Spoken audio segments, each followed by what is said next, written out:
వెంటనే ఆయనకి జాలేసింది. ఏమిటయ్యా అంత పండితుడు నీకే నిలబడకపోతే అలాగా అని, ఓ పని చెయ్యి అని చెప్పాడు ఆయన. జపము చేయునప్పుడు మహర్షి చెప్పిన మాటలు యథాతథంగా చెబుతున్నాను నేను. జపము చేయునప్పుడు మంత్రనాదము ఎందుండి ఉదయించుచున్నదో గమనించనచో ఆ గమనించు మనస్సు అందే లీనమగును, అది ఏ తపస్సు అన్నాడు ఆయన. జపం చేసేటప్పుడు మనం నమశివాయ నమశివాయ నమశివాయ అని చేస్తున్నాం కదా, కళ్ళు మూసుకుని చెయ్యాలి. పెదవులతో చేయడం ఒక రకం, పెదవులు కదిలేలాగా. పెదవులు కూడా కదలకుండా మనస్సులో చేయడం చాలా మంచిది, చాలా మంచిది. దాన్ని ఉచ్ఛ్వాస నిశ్వాసాలకి జోడించి చేస్తే ఇంకా మంచిది. దాన్ని సగర్భ జపం అంటారు. మామూలుగా పైకి నేను ఇప్పుడు మైకులో అన్నట్టుగా నమశివాయ అనడం మామూలు రకం. ఇది ఎందుకు ఉపయోగిస్తుందంటే ఎదుటి వాళ్ళు మాట్లాడకుండా ఉపయోగిస్తుంది. వాళ్ళు మాట్లాడుతుంటే మనం నమశివాయ అంటే ఏమంటే వీడికి ఏదో పిచ్చి అని పోతారు, అక్కడి నుంచి పోవడమే మంచిది. ఎవడికి పిచ్చో దేవుడు తెలుస్తాడు. వీడికి ఏదో పిచ్చి కనపడితే చాలు నమశివాయ అంటాడు అని పోతారు, వాళ్ళు పోవడమే మంచిది. వదిలించుకోవాలంటే అంతే, లేదా వదలరు. ఇక్కడ ఇద్దరు మనుషులు కూర్చొని మాట్లాడుతున్నప్పుడు మీరు గమనించండి, ఒకరు మాట్లాడడం ఆపగానే రెండో వారు దాన్ని ఇంకో గడ్డి పరకెట్టి పొడిగిస్తారు. ఇక్కడ ఆపడం ఇష్టం లేదు. అది సరే అంటారు. మళ్ళీ ఇంకా అది సరే అంటే ఇంకో అరగంట. మళ్ళీ ఆయన ఆపేసరికి ఇంకా తర్వాత ఈయన అది సరే అని ఏదో మాట్లాడుతుంది, ఇంకో అరగంట అయింది. తెమలది ఇది. ఇన్ని అయ్యాక 3 గంటలకి ఏమనుకుంటారంటే మనం ఎన్ని చర్చించుకుంటే మాత్రం ఏం ఉపయోగం, లోకం మారుతుంది ఏమిటి. ఈ మాట 3 గంటల క్రితం అనుకుంటే 3 గంటలు కలిసి వచ్చేవి. మన అందరం పడేది ఇదే అజ్ఞానంలో. పేపర్ చూడడం, వార్తలన్నీ చర్చించుకోవడం, మనం ఏం చేయలేం కదా అనుకోవడం. ఏం చేయలేనప్పుడు ఈ చదవడం దేనికి పని లేక, మళ్ళీ దాని మీద చర్చ దేనికి అనవసరం. కాలక్షేపం. మనిషికి మాట్లాడుతాం అంటే ఎందుకు ఇష్టం అంటే వ్యక్తం అవుతూ ఉంటాం, మనం వ్యక్తం అవుతూ ఉంటాం. ఎంతసేపు మనం వ్యక్తం కావాలి, ఎదుటివాళ్ళు నోరు మూసుకోవాలి. మన అందరికీ ఇదే స్వార్థం. అందుకే అవతల వాళ్ళని మాట్లాడకుండా మధ్యలోనే మాట్లాడేస్తూ ఉంటారు కొంతమంది. మా ఇంట్లో పాము వచ్చింది అనగానే మా ఇంట్లో జర్రుగొడ్డు వచ్చింది. ఇప్పుడు జర్రుగొడ్డు పాము రావడం ప్రధానం కాదు, మీ ఇల్లు కంటే మా ఇల్లు పెద్దదనేది ముఖ్యం. ఇక్కడ నీ జీవితంలో జరిగిన ఘట్టం కంటే నా జీవితంలో జరిగిన ఘట్టం గొప్పది. ఎందుకంటే నేను గొప్పవాడిని. ఆ గొప్పతనం చెప్పుకోవడానికి మనం అనేక రకాల ఉదాహరణలు చెబుతాం. వాళ్ళ ఇంట్లో పాము వచ్చింది అన్నప్పుడు ఆ పాము ఏమిటో, దాని విలాసం ఏమిటో విన్యాసం ఏమిటో వినొచ్చు కదా, మాట్లాడకుండా వినొచ్చు కదా.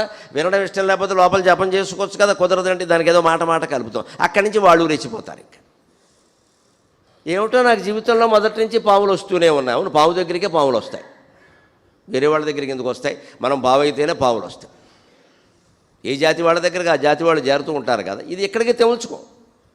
అందుకని జపం చేసేటప్పుడు ఎంత శ్రద్ధ ఉండాలి అంటే, ఒకటి బయటికి చేయడం, రెండవది పెదవులు కదుపుతూ చేయడం, దాన్ని ఉపాంశు జపం అంటారు.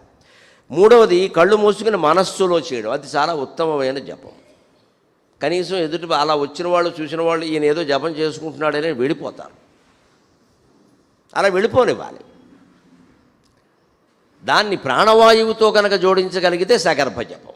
అలా చేస్తూ ఉన్నప్పుడు, జపము చేయనప్పుడు మంత్రనాదము ఎందుండి ఉదయించుచున్నదో గమనించనచో అనడే. లోపల ఈ నమశివాయ అనేది లోపల ఎక్కడ తిరుగుతోందో గమనించండి. వాయు రూపంలో సంచారం జరుగుతూ ఉంటుంది. అక్కడ ఎక్కడో ఒక చోట ఇలా ఇలా ఇలా కదులుతున్నట్టుగా అనిపిస్తుంది మనకి. పూర్తి దృష్టి దాని మీద కేంద్రీకరించాలి, ఖచ్చితంగా అనిపిస్తుంది. ఇక మళ్ళీ దాని అర్థము, దాని శబ్దము, దాని ధ్వని కూడా అక్కల. ఆ మార్గమే ఇలా వెడుతూ ఉన్న మార్గం ఎందుండి ఉదయించుచున్నదో అది ఆత్మ నుంచే వస్తుంది. ఆత్మశక్తి. లేదా శవం జపం చేయదుగా, ఎందుకంటే దానికి ప్రాణశక్తి లేదు, మనకు ఉంది కాబట్టి చేస్తున్నాం. ఆ ప్రాణశక్తిని పట్టుకోవాలంటే ఆ శక్తి మీదకే లోపలికి చూడాలి. ఆ మంత్రనాదం ఎందుండి ఉదయించుచున్నదో గమనించనచో ఆ గమనించు మనస్సు అందే లీనమగును. ఈ గమనించడం అనేది అలవాటైతే ఏమవుతుందంటే గమనించే మనస్సు ఆ జపంలో లీనమైపోతుంది. ఆ రకంగా మనస్సును మనం లీనం చేసుకోవచ్చు. అది జపం చేసే విధానం. అంటే ఖచ్చితంగా ఓ గదిలో కూర్చోవాలి, ఓ మూలకి వెళ్ళిపోవాలి, తలుపు చెడత అన్నీ వేసి ఇయ్యాలి, ఎవరిని రావద్దని చెప్పాలి. భార్య కాదు, భర్త కాదు, ఎవరు ఉండదు అక్కడ. ఇద్దరు కూర్చొని చేయడానికి ఏదైనా సత్యనారాయణ వ్రతం కాదు, జపం ఇది. ఎవరు ముక్తి వారిదే. భార్యకి మహత్తరమైన వైరాగ్యం ఉండొచ్చు, భర్త పనికిమాలిన వాడు కావచ్చు, ఏం చేస్తాం ఇక్కడ. భర్త మహాయోగి కావచ్చు, ఈవిడ పెద్ద రోగి కావచ్చు, ఎవడు చెప్తాడు. ఒకరి కాంక్షలు వదిలితే ఒకరికి వదలవు. అందుకే మన వివాహ నిబంధనల్లో ధర్మేచ అర్ధేచ కామేచ నాతిచారామే అన్నారు. మోక్షేచ నాతిచారామే అలా. మోక్షవాంఛ తీవ్రంగా ఉంటే క్విట్, వదిలేసే విషయం.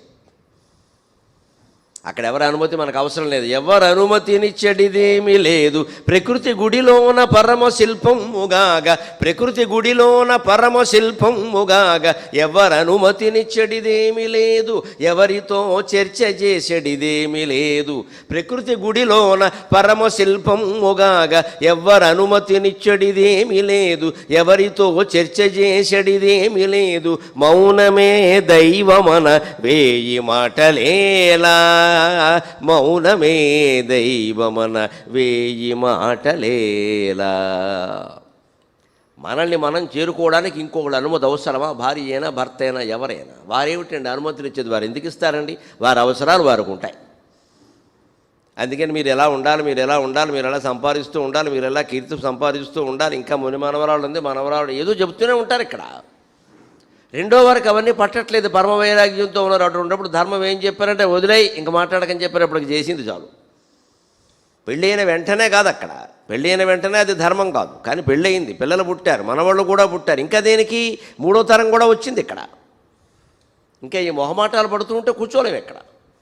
అందుకని ఒంటరిగానే ఉండాలి. ఎప్పుడు సమయం కుదిరితే అప్పుడే చేయండి. ఏ మూల కుదిరితే ఆ మూల చేయండి. ఈ మూల అని పెట్టుకోకండి. వాస్తుకి దీనికి సంబంధం లేదు.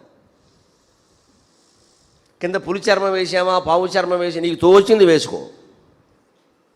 మొత్తం మనం ప్రదేశాలు, క్షేత్రాలు, చర్మాలు, సమయాలు ఇవన్నీ పెంచేస్తాం. అసలు చేసి జపం తగ్గించేస్తాం.